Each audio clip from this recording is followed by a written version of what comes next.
All right. Hi, everyone, and welcome to the Beyond the Physics podcast. This is your host, Joseph Guzman. So, this is intended to be the introduction to the podcast, where I hope to lay out who I am, what my expertise are, as well as introduce my co-host and the goals of the podcast. So, by all means, if that sounds dreadful to you, feel free to skip to the first episode of the podcast. However, I think this introduction is important as it should hopefully explain why it is we are having these specific conversations and what it is we hope to get out of them.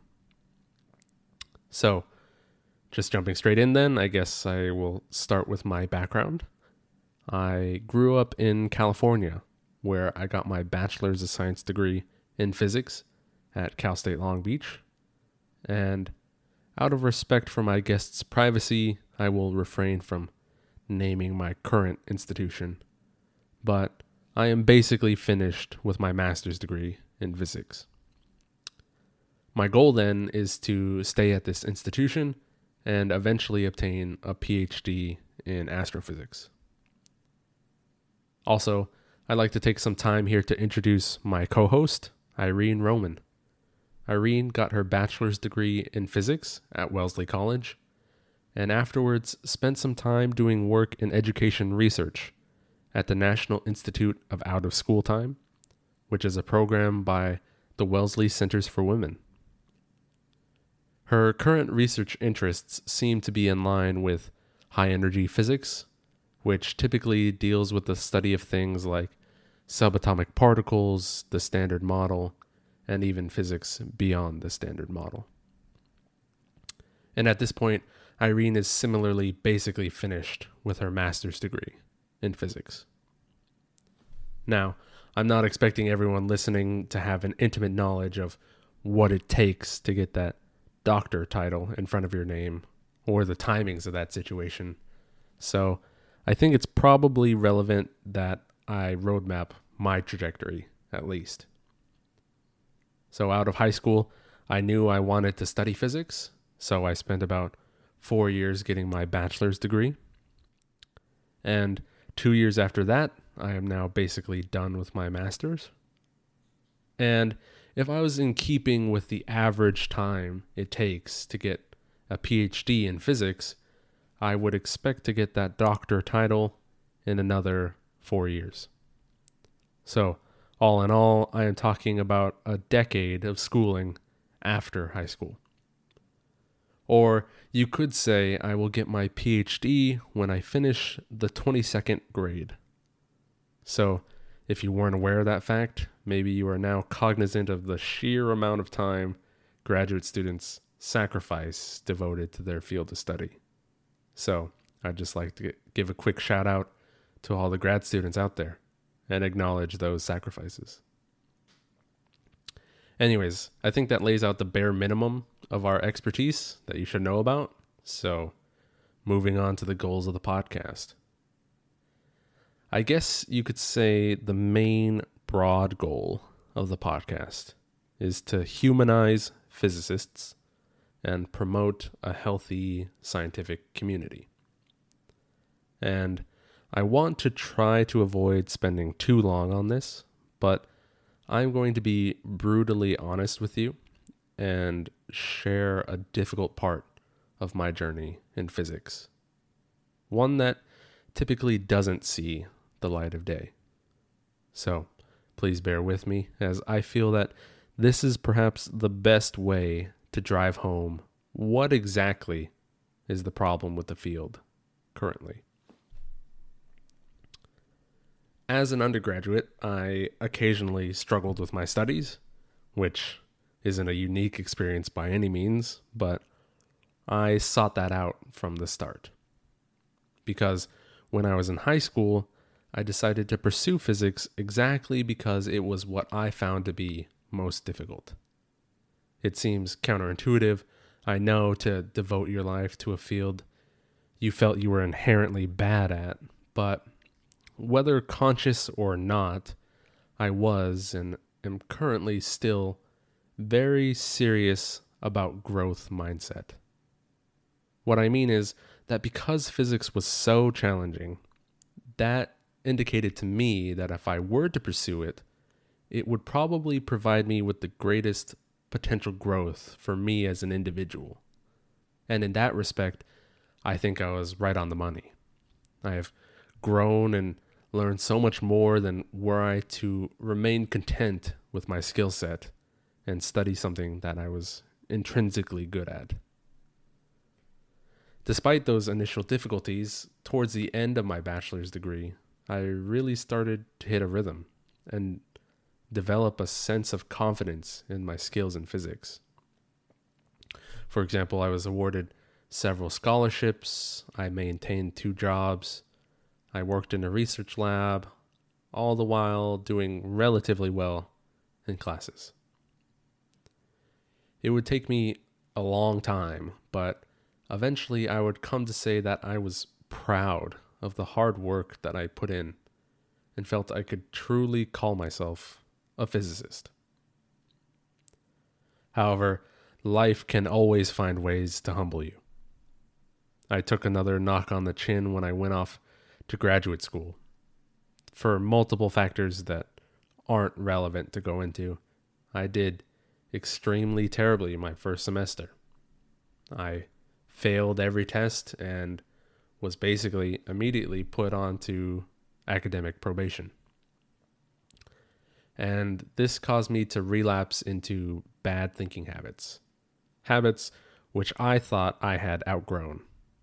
Things like thinking that I wasn't good enough, that I was wrong to call myself a physicist, that I didn't deserve to be there. I fell into a hole that semester and barely crawled my way out. After that semester, though, I reevaluated, tried things differently, and turned around in a big way. Since then, I have again hit a sort of stride and am now keenly aware of what I didn't know as an undergrad, and can sense a level of expertise coming into shape, which is really a wonderful feeling. If my journey had stopped there, though, I wouldn't have been motivated to make this podcast. Almost a year ago now, a graduate student in our department killed himself. And although I barely knew him, his death really impacted me. I caught myself thinking, that was almost me. So let me just say it now and as clear as I can. This is not acceptable. We can do better. And now I am making it my responsibility to try to make it better. Had the environment been more welcoming and supportive, I personally would have found my way out of that hole much faster. And I can only imagine where that grad student might be today. And this graduate student isn't the only one to succumb to the pressures and expectations of graduate school, and the fact that this is a regular occurrence is frankly disgusting. So, here is where I attempt to soberly talk about the problem with physics and why I seek to humanize physicists. Reflecting on my darkest moments in graduate school, I ask myself, why is it that I didn't feel good enough? Why was it so unacceptable for me to fail in this profound way? And in large part, I think it's because somewhere along my journey, I internalized what others thought a true physicist should be. Let me try to articulate what I mean. For instance, whenever I interact with a stranger and tell them what I study, I get the same characteristic reaction. Ooh, physics. I could never do that. Do you see what's going on behind that interaction? The stranger is implying that to pursue physics, I ought to be a genius. And so even here, the benign label of physicist is already trying to place me within a narrowly defined box, which I now reject. But had I not come to terms with who I am and continued to accept others' definitions of what a typical physicist is, I would continue to assign my failures as an indication that I was just the wrong type of person, that I wasn't smart enough or whatever, and would eventually quit. Here's another example. I have had a professor say to me something along the lines of, if you want to be a theoretical physicist, you need to score in the top 10% of all physics students taking the graduate entrance exam. Otherwise, you should probably consider a different field. Where do you think my professor's notion of you must score in the top 10% to consider yourself a physicist comes from? If you want to be charitable, you could attribute the notion to kindness, saying, if you're not in the top 10%, you're going to fail eventually, so the professor was just trying to save you that heartache. This interpretation, I feel, neglects the heart of the issue. The fact is that the physics GRE shows no statistical significance for PhD completion whatsoever, and even if it did, I would argue that the other 90% clearly still have a lot to offer the field. Shouldn't it be enough to want to learn? I think the truth of the matter is simpler. The notion is arbitrary. It is a line in the sand that stems from a place of elitism or egotism in thinking that you are better than subset of the population, so that you can be justified in putting them down and cleansing the field of weak thinkers. The natural question for me to ask then is, what is the cost of encouraging people and lifting them up?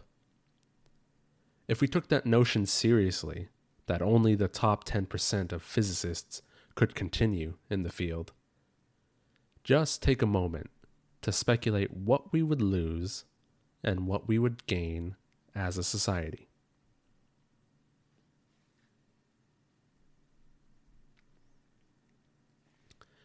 My answer is that we would lose many bright thinkers and wonderful ideas and would likely gain nothing of value. What I can be sure of is that we would gain much more performance anxiety, much more stress, and more people killing themselves for not making it into that 10% because someone decided to draw that line in the sand. What I'm interested in for humanity is promoting good, unique ideas for explanations of the universe. I really don't care what your background is. In the sense that if someone has a theory for the machinations of the universe and their theory matches the data better than any other theory, but they are untrained classically in physics or they flunked out for whatever reason, it doesn't matter. The fact is that they still have the best theory and deserve a seat at the table. And I think to claim otherwise is just a logical fallacy that's based within one's ego. Anyways, I am aware that these examples don't come close to a comprehensive study of the severity of the problem, but perhaps if you're in physics and you try to be conscious of these interactions, you too might see them everywhere. Physics and physicists need to check their ego, competitiveness, and judgments at the door, because from where I'm standing, we are losing many gifted and worthy minds because some of us want to feel secure and deserving of our place in the field. There's the problem as I see it. I mean, on some level, we are all complicit in not checking our judgments and not being open to many different ways of thinking. And it will take consistent effort on everyone's part to become aware of this, then to be mindful in how they interact with others. So, my proposed solution to this problem is to update everyone's software, by which I mean their brains, by showing them the true diversity of physics and how that doesn't mean we have to sacrifice any of the rigor that is already in the field. The plan then is to get the deepest of dives on this issue by interviewing many scientists, specifically physics graduate students, and getting their life story. I want to learn about the scientists behind the science. I want to reveal the face of physics. Then the hope is that we will start to see this true diversity in the field, and not just diversity of skin color or of background, but also diversity of thought, and try to celebrate those differences to perhaps convince you that there are many ways to be a physicist. The ultimate goal, then, is if there is someone out there that is interested in physics or is currently in physics, but they think they aren't good enough, that just maybe this podcast might change their mind. And with that, I welcome you to Beyond the Physics.